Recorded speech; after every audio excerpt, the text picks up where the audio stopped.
This episode of Capes and Lunatics is brought to you by Tweaked Audio. Get awesome headphones, go to tweakedaudio.com and use the coupon code Southgate to get 30% off, free shipping, and a lifetime warranty. Or you can get there through the link on our website, mediagroup.com. This is Brian Edward Hill, and you're listening to the Capes and Lunatics podcast. This is Luca Parrott, and you're listening to the Capes and Lunatics podcast. There's a thin line between heroism and madness. Here the line fades to nothing at all. This is a world of Capes and Lunatics. And nothing is off limits. Good evening. It's a Friday night, although it's Black Friday, so, Charlie is sleepy, Lilith is hungover. All right, let's get to it. Capes and Lunatics, episode 133. Start now. Every time I say the number like that, I can, even though it's not on camera, I can hear Lilith Hellfire giving me the finger. Welcome to the Capes and Lunatics. I am Phil. As I said, coming to us from that sleepy town in New Jersey is the sleepy Charlie, the Professor Essa. I sleep in my class, so you don't have to. And coming from hungover Florida is Florida woman. Hey y'all, it's Lilith Hellfire. Wow, listen to that quality, that HD quality.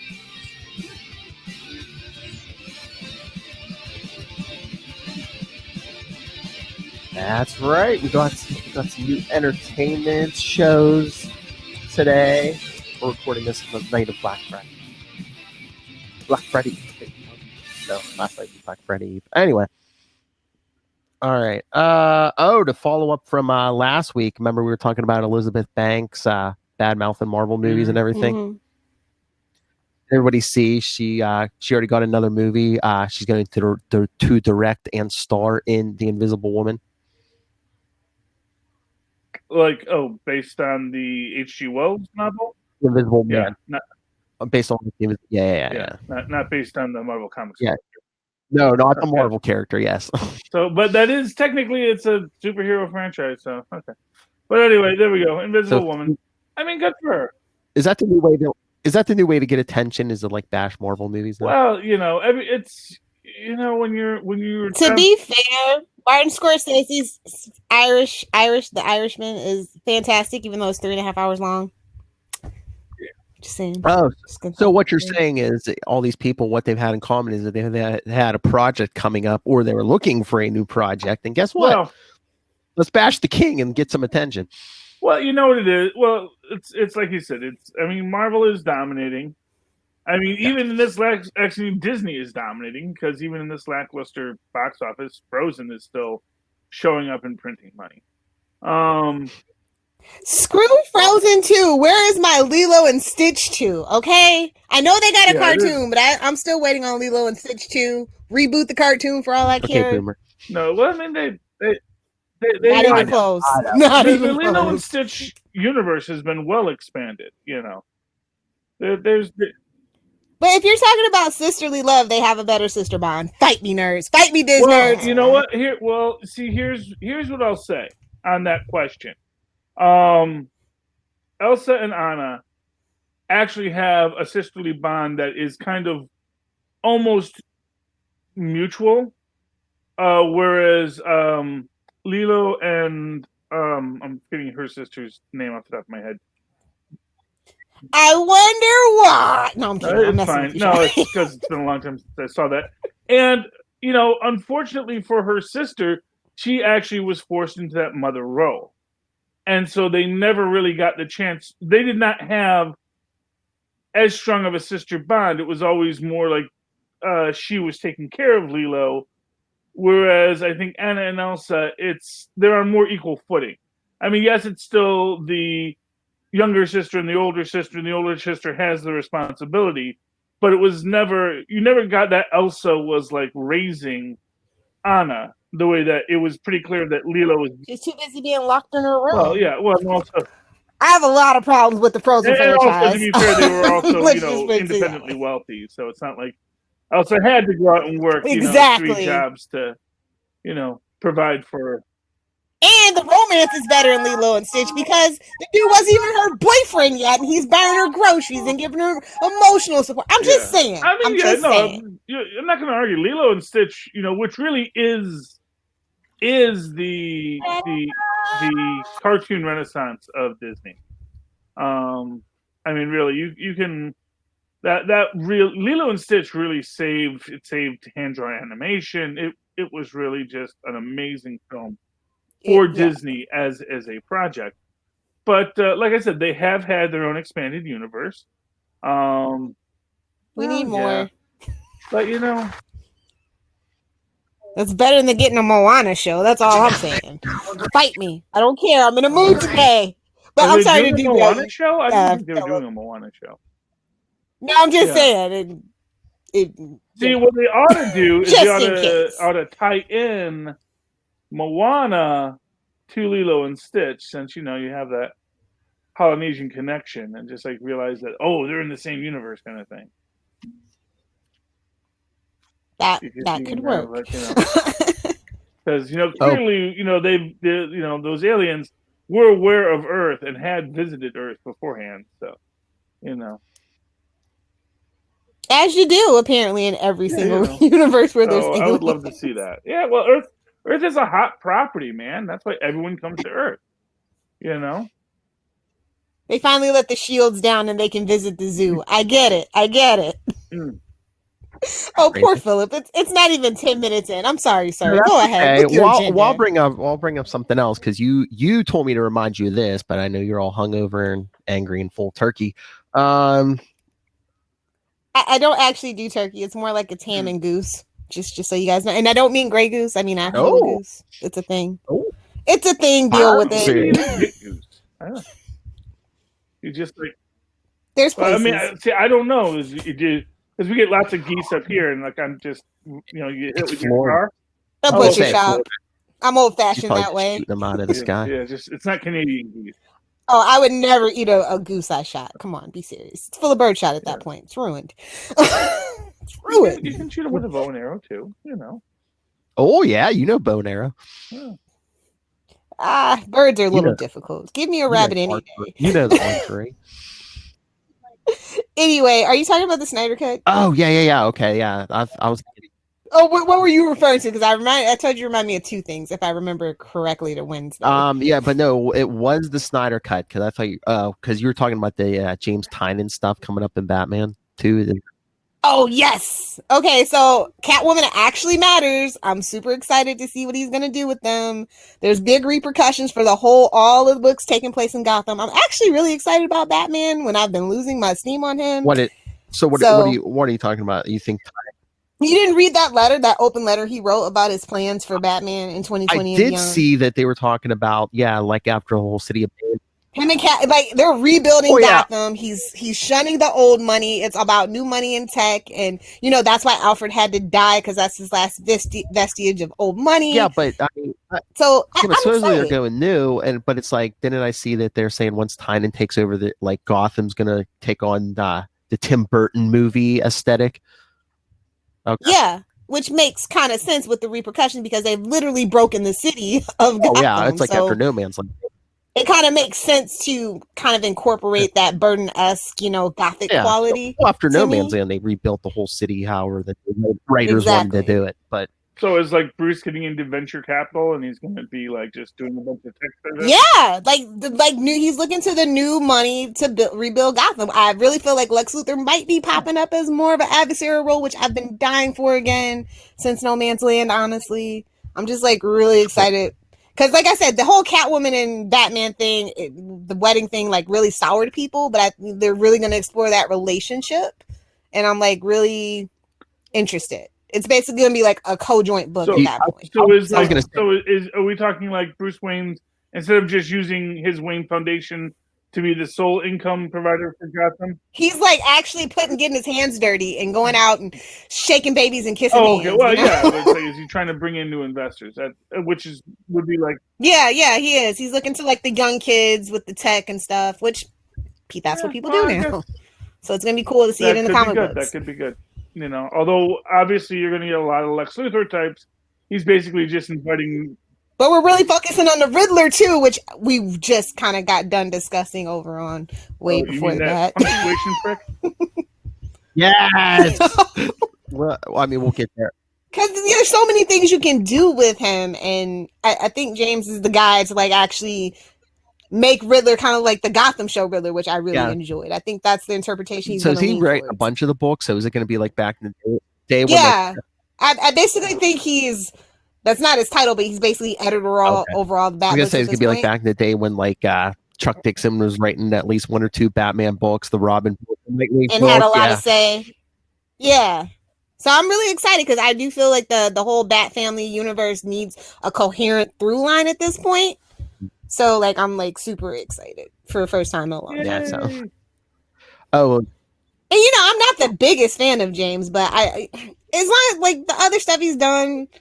I'm good with, but some of the things we've kind of talked about. Most of his Batman stuff, I think, has been decent. Yeah, you know, it's little. Most of it, but it's that one thing. It could always be worse. Bendis. You know, and to be fair, I don't know if this is the alcohol talking. Bendis is getting a little better, or maybe he's just worn us down. I'm not sure which. Maybe it's a little bit Superman of both. or in general. In general.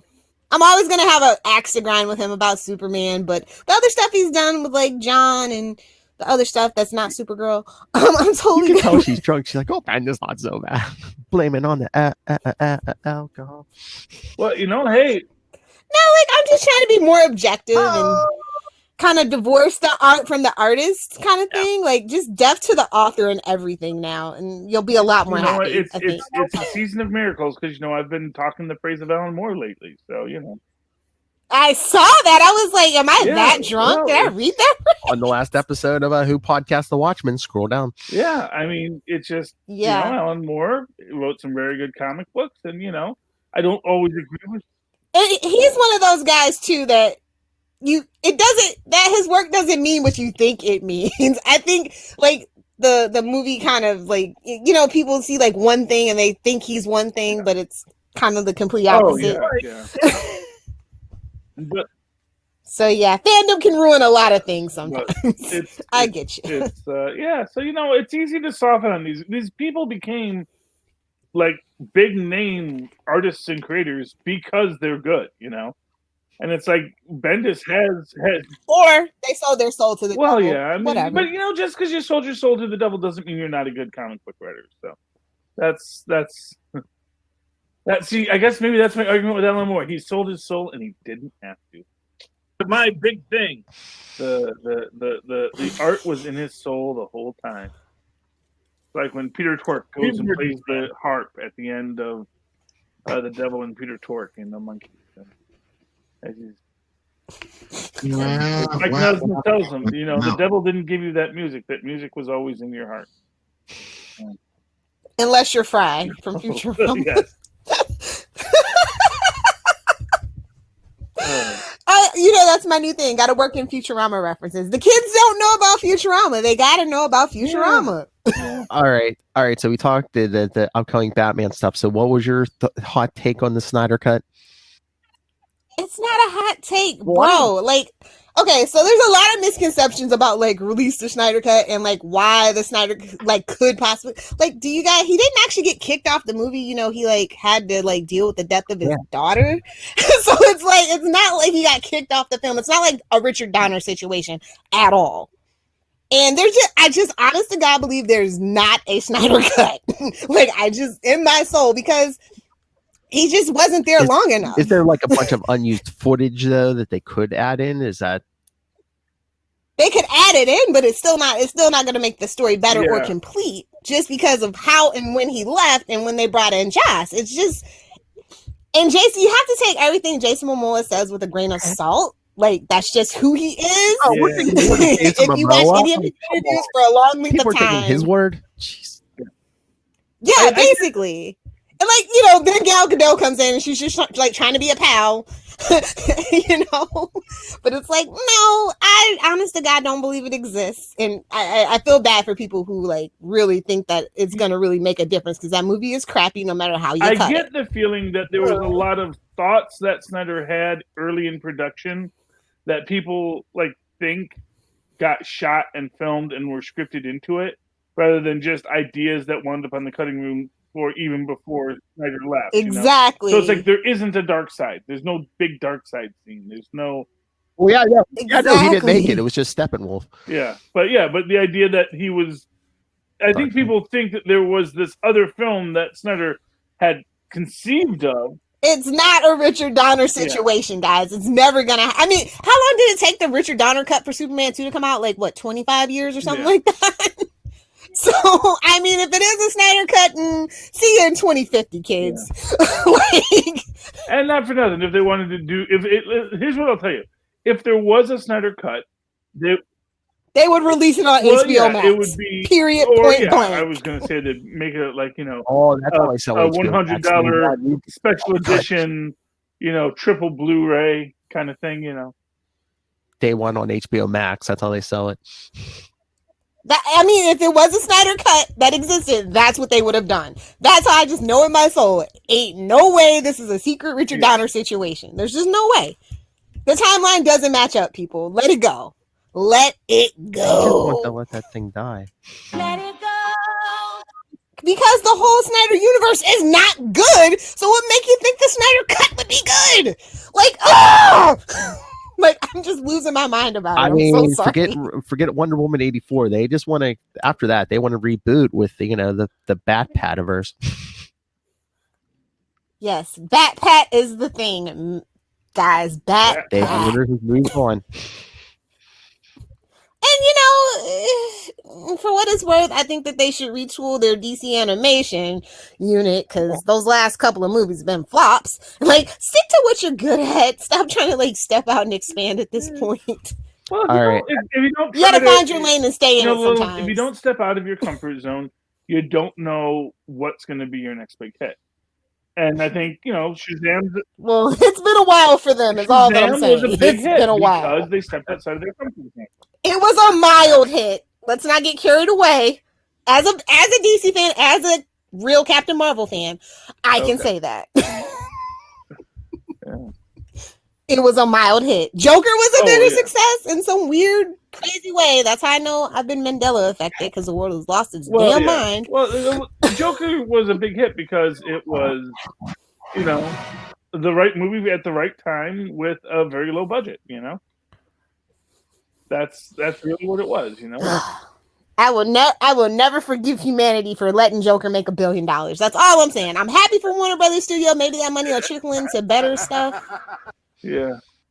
I doubt it. All right. Well, speaking of DC animation, let's segue from that. Lilith, did you win? Oh no, I'm boycotting. Really? It's only I'm over it. Down with Harley. Down with Harley Quinn. Long. I'd rather have another Constantine. I didn't. Cartoon. Yeah, me too. I didn't think I was going to be here for it. I'm willing to give it another shot. I just watched it, before we started. It's a decent enough story. Basically, Joker lets Joker and Harley are fighting Batman. Joker, gets away. Lets Harley get captured. He's like, I'll get you out. So he's like, almost. He's like, I'll get you out of Arkham by morning.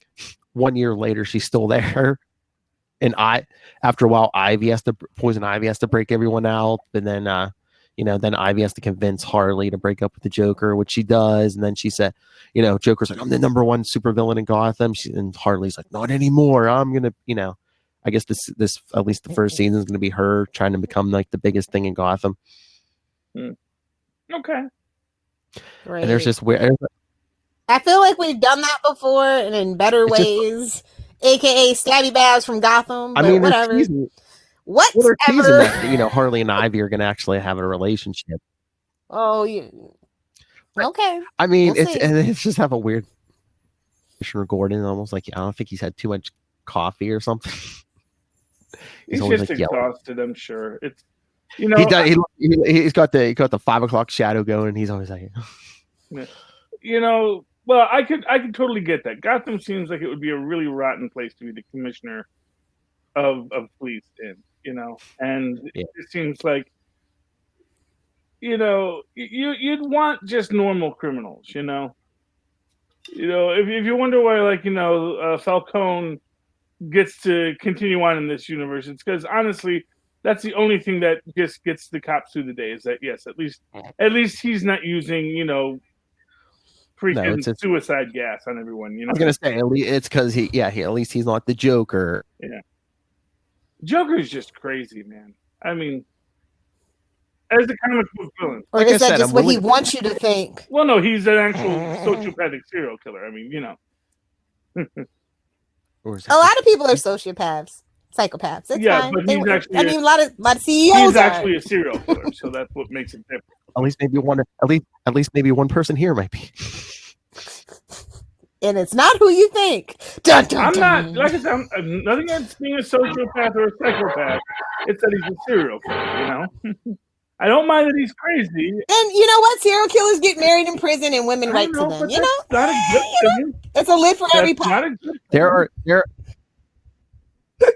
they OJ. That's all I'll say. Yeah, well, Oh, yeah. White ladies that date Well, you OJ. White and you're blonde. What the hell are you doing dating OJ? Man was not found guilty. So he was Well, It doesn't Complete matter in the exoneration. court of public opinion, Thank you for- which according to Nancy Grace is the only court that matters. He's guilty. thank you for that wording. He was found not guilty. he was complete Not exoneration, innocent. just like our president. So Oh, well, what company? Well, there you what go. company- But yeah, I mean, I'm willing from watching the first episode of Harley, I'm willing to give it more of a chance. But So no beaver jokes, no crude language. oh, there's crude language, Lil Hellfire. I mean, she's swearing Harley's swearing every 2 seconds. Every sentence almost is there's something in there.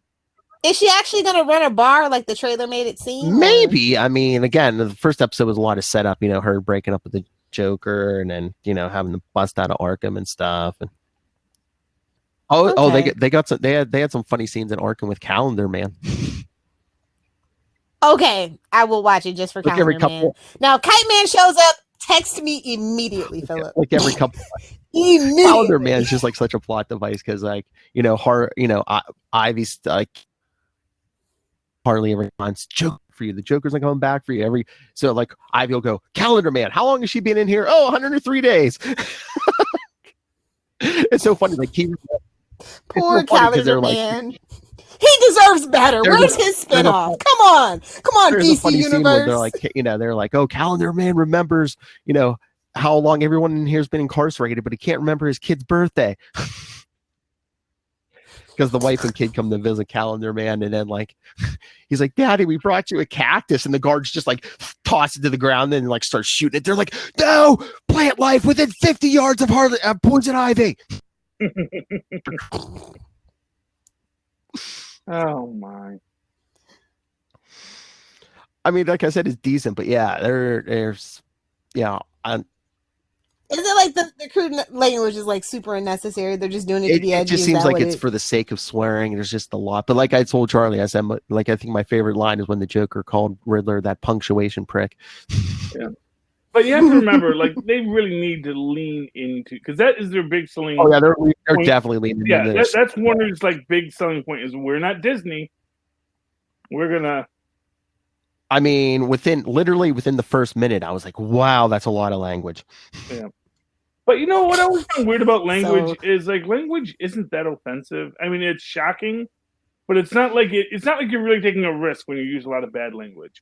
No, but it's just like It's like there's not making things seem more organic. It just seems like when they hammer you with the issue. It's like that South Park episode where they use the S word for the first time, where you're just sick of it by the end of the episode. Well, it just reminded me of like the Walking Dead comics when Negan's like every other word is F. Yeah, when he Because I'm so What he says, edgy. Yeah, word I as gotcha. every verb. Yeah, in front of every verb. Yeah. Yeah, but like I said, I mean that's Warner's brand. That's what they're leaning on. That's what they're hoping to differentiate themselves as a product And from. guess they're not trying to bring the kids in the DC universe. I guess not. Well, you know, well, There's young that's Chuck why and everything. that's why they're using language, because parents are, especially modern parents, are a lot more cool with language than if, say, you know, you actually had a That right there. relationship between Harley Quinn and Poison Ivy. You know, let's be clear. That's, you know, some people do not want a love that Yeah. dare not speak its name. No, that's fine. I'm just saying, you know, just every. Yeah. They're saving that for the movie. Well, no, they said they're hinting that they're going to have a relationship in this season. I think it's queer baiting because that's what studios do best. But from everything I've read, looking at you, BBC Sherlock. Hashtag still bitter. from everything I've read, one of the biggest complaints is that they don't explore it. That is like they're just good friends who share the rent. You know, They're gals being pals. They're just like Bert and not Bert. Bert and Ernie. Yeah, Bert and I was Ernie. going to say Dick and I was going to say, you know, Burt Ward and Adam West. Yeah, but no, it's just like Dick and Bruce, you know. Dick and Bruce, you say? You know. Enunciation is everything. I'm just saying, it's like, you know, nothing dirty going on. Just two strapping young men living their life together, sharing a bed, going rowboating, having a lovely time. It's always Liberace's excuse. Yeah. So yeah, I mean, but that was another big thing from Harley Quinn, because you know, when she finally, you know, she basically, you know, Dr. Harleen Quinzel was talking to herself in her head, you know, trying to convince herself to leave the Joker.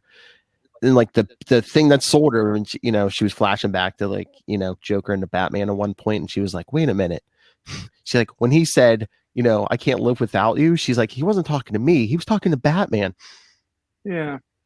Yes. Yeah. So they even call it out in this episode. They're just like, she's like, he doesn't want to spend the rest of his life with me. He wants to spend the rest of his life with Batman. Well, yeah. I mean, you know, the man's got issues. That is just, there is no subtext to that relationship. It is all text. Well, you know, especially since Lego Batman. Oh yeah. Lego Bat. But you know, he's always trying to kill those Robins because he's jealous. Yeah. Yeah, which I guess is maybe the one thing that kind of ruins the new Joker is now it's like, no, it's a brotherly relationship. It's just brotherly love. It's nothing dirty. Shut your freaking mouth, Charlie Esser. Wait a minute, this isn't Supernatural. We don't ship incest in this podcast. This isn't Wincest is the only acceptable incest fandom. Maybe the Mortal Instruments. I'll throw y'all a bone. Well, that's what I'm saying, that like DC by making them brothers, now it's like, oh no, there's nothing dirty here. You know, they're have they never met it? Have they never read a Tumblr or a Reddit? Jesus. Hard drive. Okay, boomers. Like that. Yeah. That is an okay boomer moment. But you know, nah. A lot of studios are afraid of sex. A lot of people are afraid of sex. Well, the rating system is weird about it too, so that's probably why. Don't even get me started on MPAA. Bunch of Karens. Yeah, no, I agree wholeheartedly. You know, there's nothing dirty about sex. Mark my word. That's how you mess up a kid. Make them neurotic about sex. That's how you mess them up. I agree. That's fair. So yeah, I'd say the first episode of Harley is probably I'll give it probably a B-. Like I said, I'm here. I'm willing to give it more of a shot. It's not as terrible as you thought. And again, I don't know if it was like just a lot of setup and stuff. Oh, and then they're like, oh, she broke up with the Joker. That's why she switches, because most of the episode she's wearing that court, you know, that original, you know, Jester outfit. That's why she switches the slutty Harley costume later. Yeah, she goes to. Because the girl's got to cut her hair and get a new outfit when she breaks up with a man. It's what you do. You know what? It's cutting your hair and changing your look. It's a very strong way to assert independence over yourself. It's about as bad a trope as women crying over ice cream. I think men should do it too. I think when Bruce and Dick broke up, he went and got himself that new Nightwing outfit. Started showing off his butt a lot. Grew out his hair nice and long so chicks could look at the mullet. Don't remind Philip. # mullet doesn't I'm just exist. saying, Oh, speaking of, the Titan season 2 finale was today also, and we finally got Nightwing. Yay! Yep, that happened. Yay. How do you feel? Did you watch it? No. Oh, I liked the episode. I mean, and it wasn't like he was in the suit at the just at the end of the episode. I mean, he showed up within probably within the first 10 minutes or so. Yeah, he was. Oh wow, they're going full. He takes down Deathstroke, and then they got to Yeah, well, you got to remember it's the Titans, not the Teen Titans. So they really want to show we're all mature here. Is it a blue? Is it a blue themed Nightwing costume, or is it the red themed Nightwing costume? No, it's blue. No, no. None of that new 52 crap. Yeah, no. Phil wouldn't be nearly as excited. Let's just put it to you that way. But so stay tuned for next Saturday. Kristen and I are going to talk that, and we're going to be talking to Titan season 2 writer Brian Edward Hill. Ooh. Oh, he's that guy with that beautiful baritone. Yes, the one you heard at the beginning of this episode. Yes. Oh yeah. And are you guys? When are you guys starting your month-long fest? Oh, the 80th. The weekly stuff in January. Yeah. Just like when we're going to start our Batman stuff. Yeah, because 2020 is Dick Grayson's 80th anniversary. Hey, doesn't look a day over 82. He doesn't look a day over 25. Plastic surgery, constant reboots. Amnesia. I heard amnesia is good for the soul, apparently. Being a fictional character. Usually very helpful. I want to be a fictional character. All right. So, anyway, should we get some comics? Sure. Yeah, let's do that.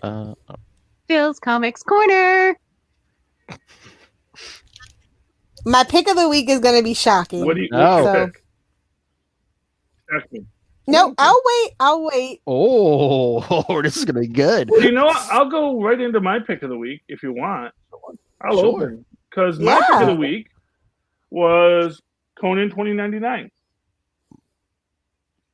Oh. It was a really solid book in our new Conan mythos.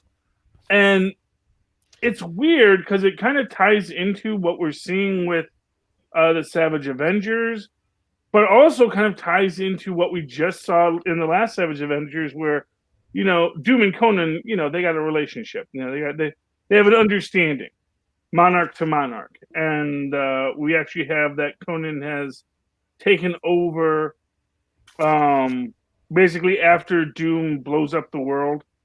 Conan has taken over like the southwestern United States, I guess before Hulk took it over, Conan grabbed it first. And he gets cursed by Morgan Le Fay because apparently Doom and Morgan Le Fay are having issues. That may tie into whatever Morgan's doing over in those X books right now. We don't know. But she basically curses Conan that he will not, she will be with his soul until the sun burns the ground beneath his feet. And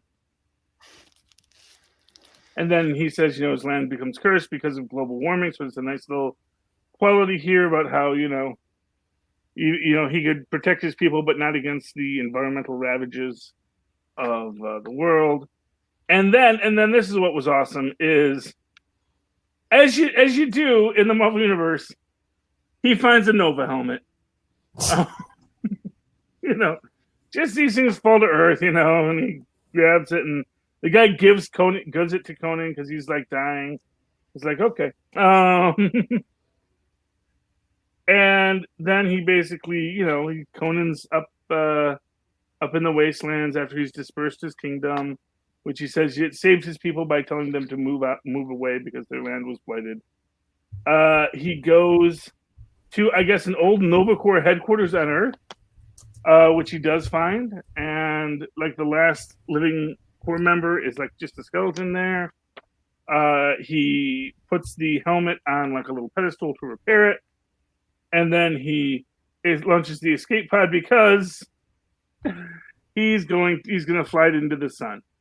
Because then the Earth burns beneath his feet, and Morgan Le Fay is like, no, and then this is just the best part is he's got the Nova helmet on, so he's like got all force fielded up, so he's just sort of standing there with the Nova helmet, and now he's gonna wander the spaceways as Conan the Barbarian with a Nova helmet, and that is just like the most beautiful story.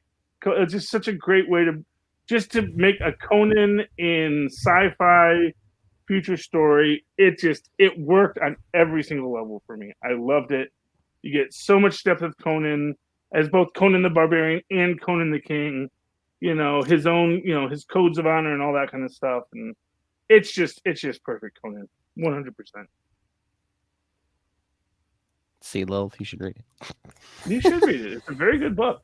I love Conan, but the 2099 stuff just seems like a little gimmicky. But I'm going to read the ones that are relevant to the things that I podcast about. But I will probably pick that up in the end. I was going to say the Fantastic Four one, and then this week's Punisher one. They're completely different than like what the original Fantastic Four and Punisher 2099s were back. Yeah, well, and this Punisher 2099 is just it's a different guy. Just a waste. It's just total waste of story. The Fantastic Four one at least had a decent twist at the end. Yeah. This one, it's just, I mean, and that they made Jake Gallows one of the other cops in it, but he's not the Punisher.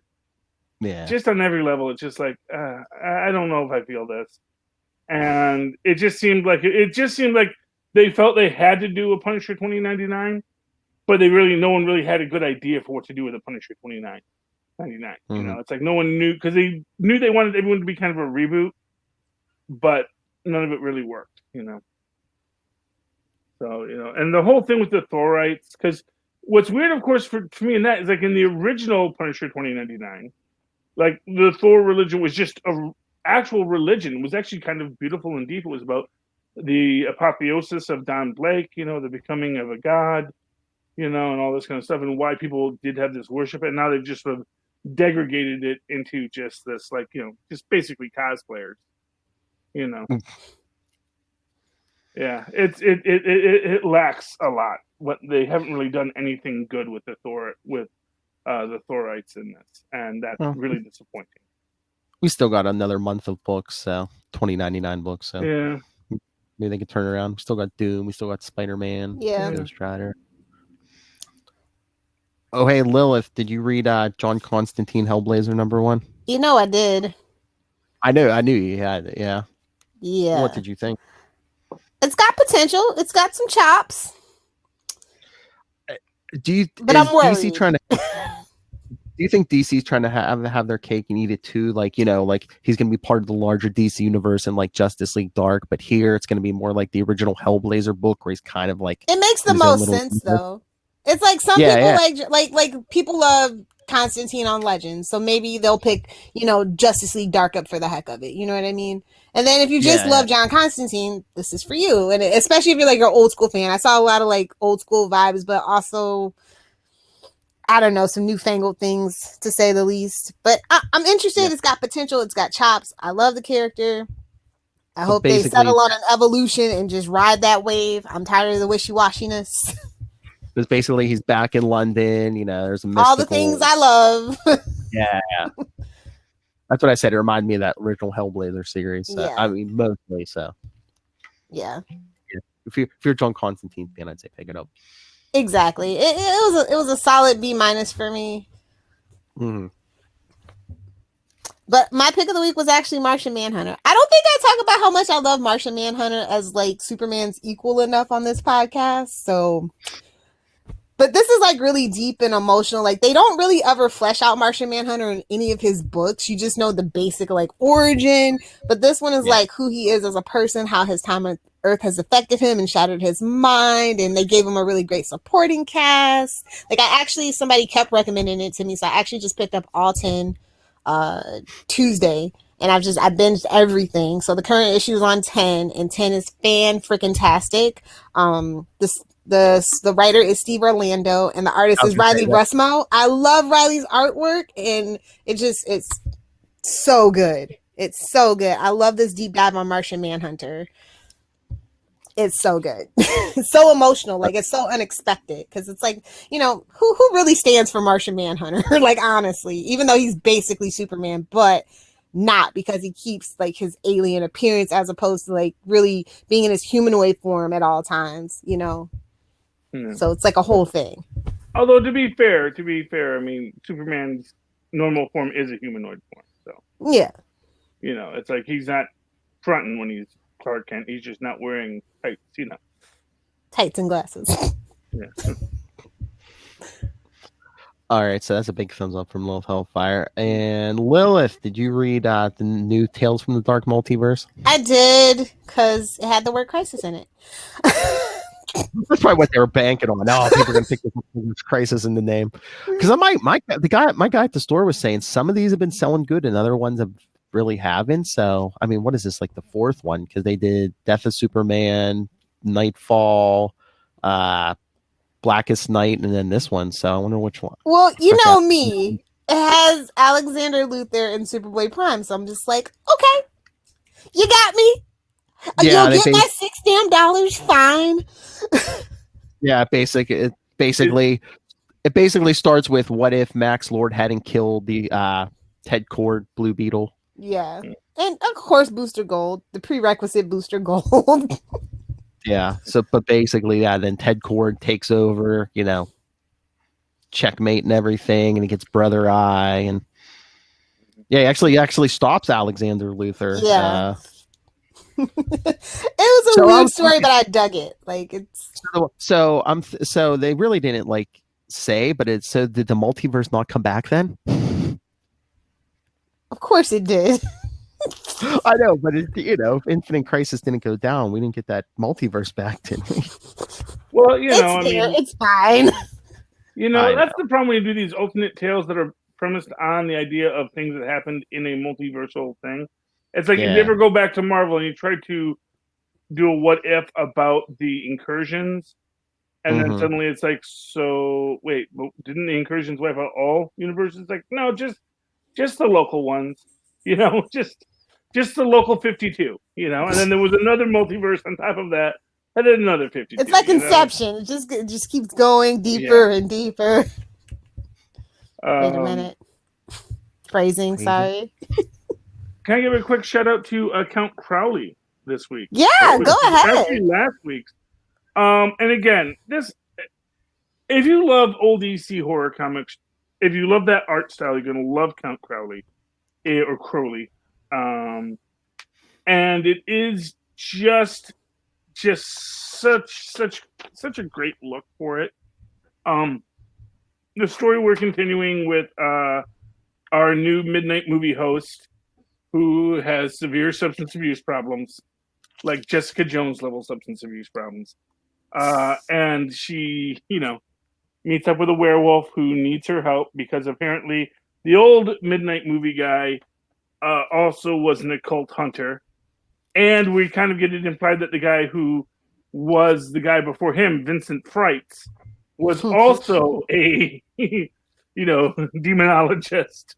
And they used the late night horror show as sort of their cover. So it's just really fun. It's really brilliant.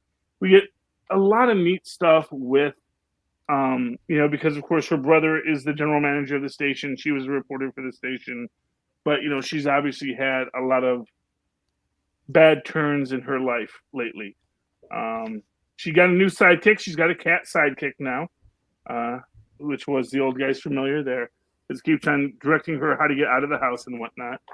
And then we have apparently a lurch, which of course she attacks, but I think he's going to wind up being our friend next issue. We're going to have to find out. So yeah, I really love Count Crowley. It's definitely going to go around the pull list next week. So I'm going to have to text my comic book guys for that.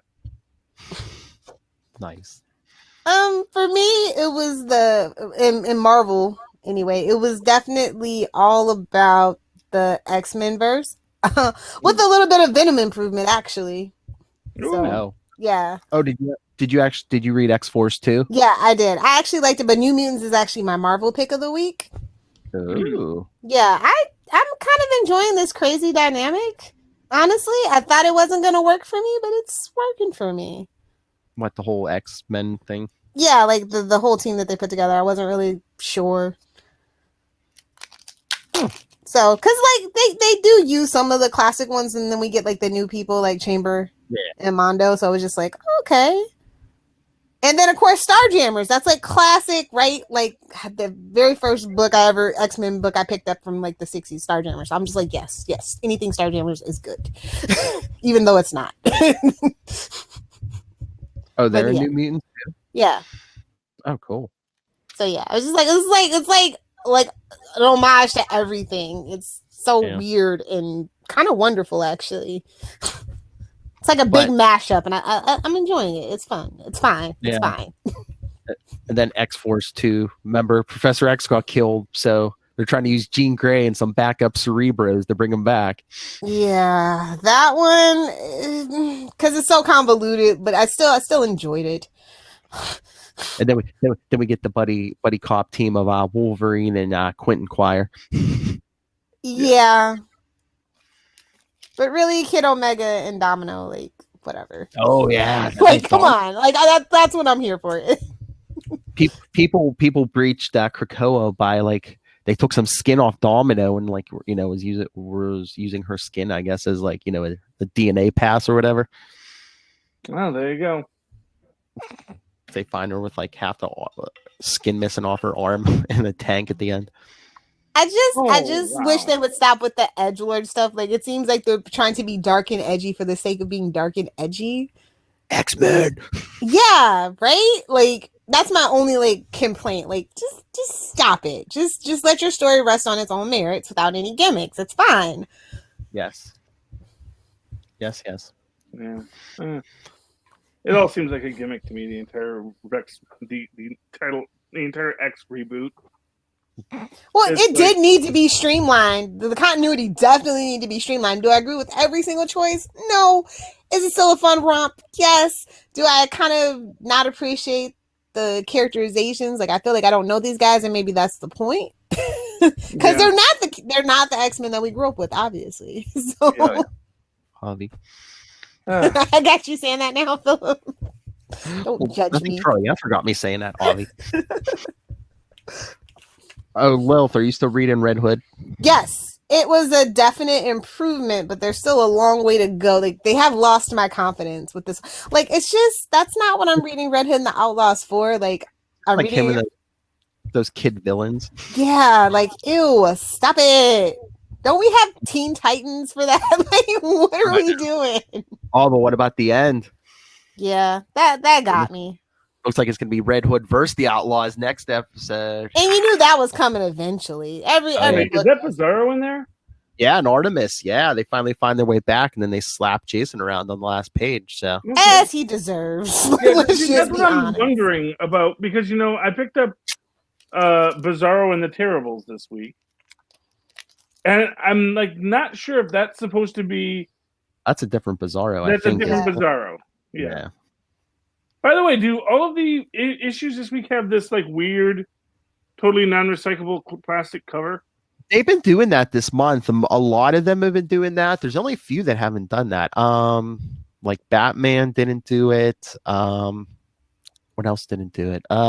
Yeah, there was a few that didn't do it, but yeah, most of the ones this week did it. Like, yeah, Red Hood, Batgirl, Action Comics. Oh, Detective Comics didn't do it either.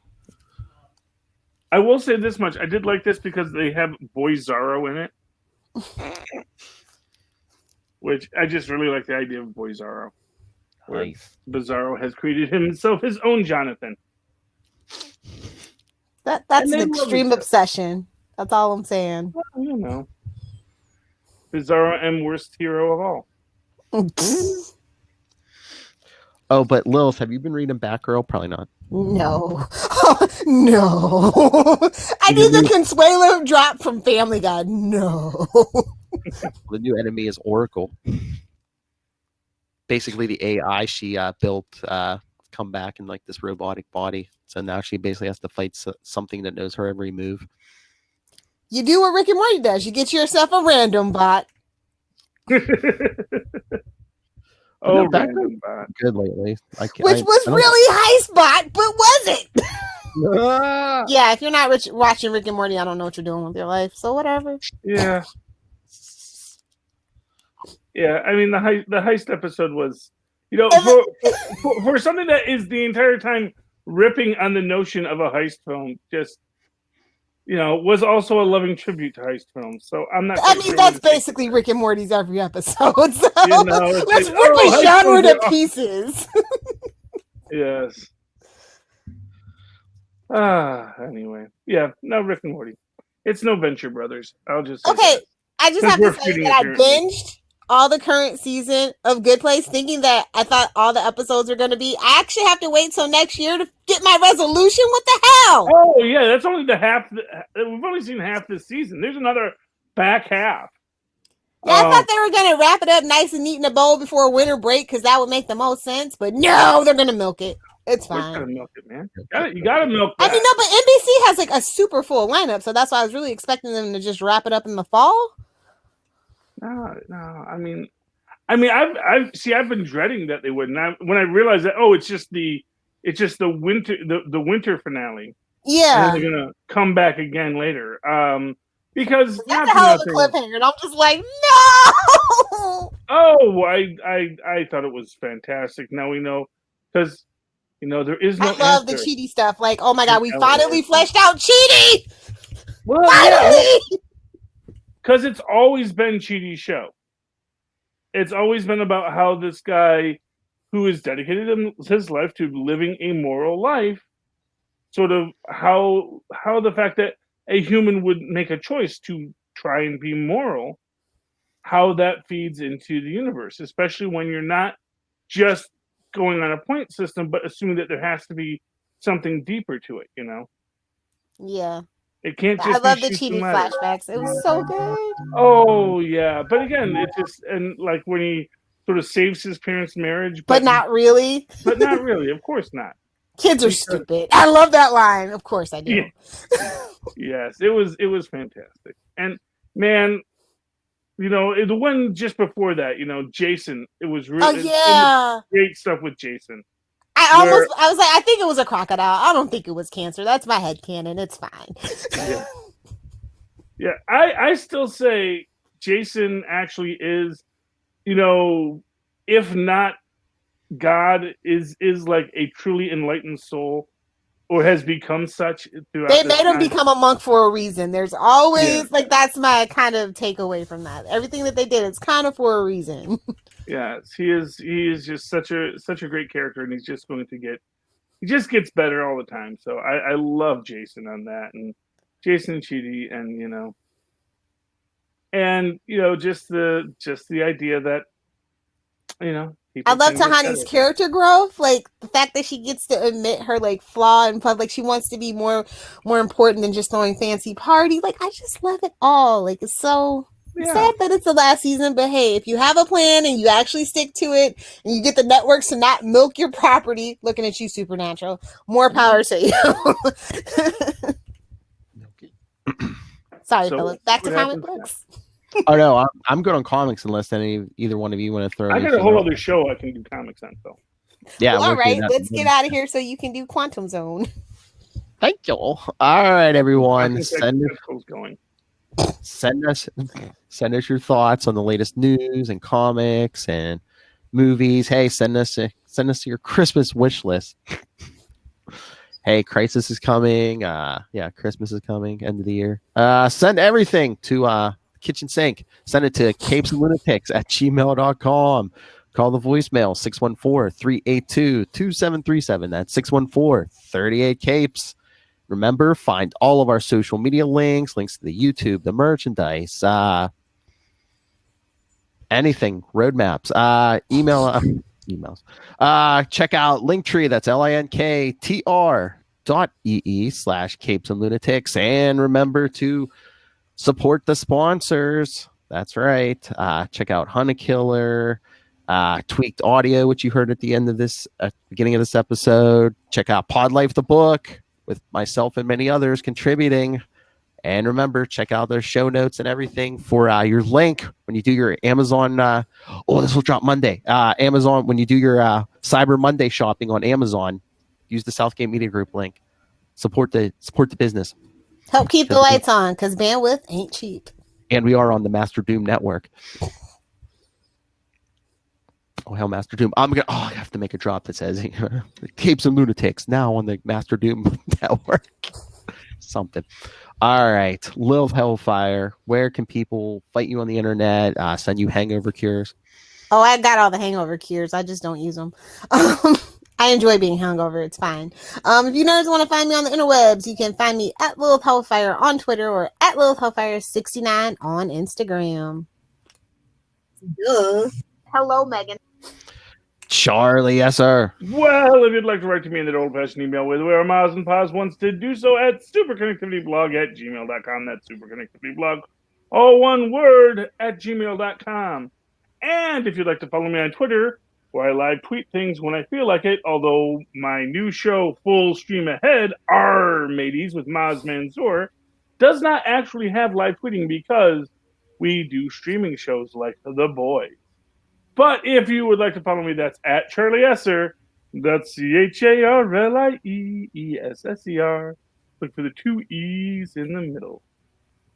For quality. Bing! That's right. If you scroll down right below this episode, when it hits the podcast, should be Full Stream Ahead, episode 3. Arr. Hey, how many episodes does The Mandalorian have? Do we know? 10?